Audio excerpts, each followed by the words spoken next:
नमस्कार, जय हिंद। हाल ही में भारतीय जनता पार्टी द्वारा और मोदी जी द्वारा एक नई संसद का निर्माण किया गया है और संसद के उद्घाटन को लेकर जो कि 28 तारीख को होने वाला है, काफ़ी विवाद मचा हुआ है। आपको बता दें, विवाद का रीज़न ये है कि सेंगोल है, जो कुछ लोगों का मानना ये है कि ये एक राजतंत्र की निशानी है और अब इसको नहीं लाना चाहिए, इसको नहीं रखा जाना चाहिए नए संसद में।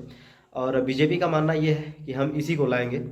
सबसे बड़ी चीज़, देश का दुर्भाग्य देखिए कि संसद का जो सर्वोपरि अध्यक्ष होता है एक तरीके से राष्ट्रपति ही होता है, लेकिन देश का दुर्भाग्य देखिए कि राष्ट्रपति को इस विशेष मौके पे उद्घाटन कराना तो दूर, उनको आमंत्रण तक नहीं दिया गया है, उनको बुलावा तक नहीं दिया गया है कि आके वो कम से कम बैठ ही सकें। क्योंकि बीजेपी जो है वो एक आदमी का ही चेहरा पॉलिश करने में लगी हुई है, वो मात्र और मात्र मोदी जी हैं। इसी कड़ी में कई बार कई चीज़ें ऐसे आती हैं जो काफ़ी दुखद होती हैं। अभी हाल ही में मैं एक वीडियो देखा जिसमें प्रधानमंत्री ने उस वीडियो को शेयर किया है और उन्होंने कहा है कि आप लोग भी नए संसद भवन की वीडियो को अपने आवाज़ में शेयर करिए। और इन सब चीज़ों को देखते हुए जो हमारे अभिनेता हैं, जाने माने अभिनेता हैं शाहरुख खान जी, वो अपनी आवाज़ में वीडियो को शेयर करते हैं। लेकिन फिर क्या था, भक्तगण जो है उनको पूरी तरीके से ट्रोल करने लगते हैं, उनको बताने लगते हैं कि बीजेपी ने इसका नशा उतार दिया, अनाप शनाप चीज़ें लिखने लगते हैं। पहले तो भक्तगणों को बता दूँ कि शाहरुख खान जैसा अभिनेता वो भारत में नहीं, पूरे विश्व में नहीं मिलने वाला है। क्वालिफिकेशन से लेके एक्टिंग तक में जितना उसने नाम बना लिया है वो शायद अब किसी के बस के बात नहीं है। अंधभक्तों की पूरी जमात जो है वो हमेशा, कोई व्यक्ति अगर सच बोल देता है तो हमेशा उसको ट्रोल करने में लग जाती है। इनको उसी तरीके से आदमी चाहिए जैसे प्रधानमंत्री मोदी जी है, लंबी लंबी फेंकते हों और क्वालिफिकेशन बिल्कुल भी जीरो हो, तो इनको उसी तरीके का आदमी चाहिए होता है। ये उसी लोगों का समर्थन करते हैं। देश में कभी सही मुद्दों पे बात ना हो, देश में कभी सही मुद्दों पे राजनीति ना हो, गोदी मीडिया द्वारा कभी सही मुद्दों पे चर्चा ना हो, ये हमेशा उन्हीं लोगों को सपोर्ट करते हैं।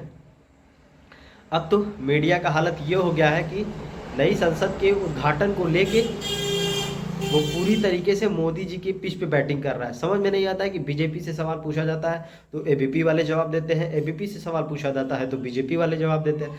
समझ में नहीं आता कि बीजेपी का प्रवक्ता कौन है और एबीपी का प्रवक्ता कौन है।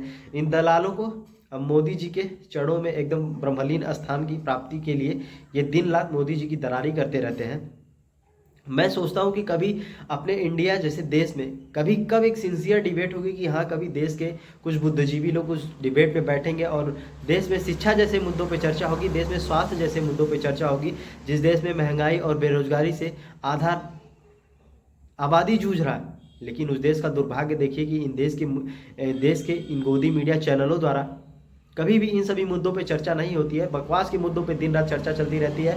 पाकिस्तान पे चर्चा चलती रहती है, राम पे चर्चा चलती है, मुसलमान पे चर्चा चलती है। अगर कोई नामगामी व्यक्ति अगर मोदी जी के समर्थन में या उनके खिलाफ कुछ बोल देता है, समर्थन बोलता है तो भक्तगण बहुत खुश रहते हैं, लेकिन अगर उनके कुछ खिलाफ कोई कुछ बोल देता है तो समझिए कि पूरी तरीके से दुर्दशा ही हो जानी उस व्यक्ति की।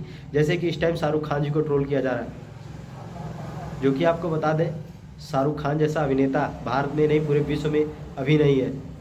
दमदार एक्टिंग से लेके, करियर से लेके, पढ़ाई लिखाई से लेके सब कुछ। सही बात है, भक्तों अगर ज़िंदगी में आने बढ़ना हो तो हमेशा बड़े लोगों को ही ट्रोल करते रहो, आगे बढ़ते रहो।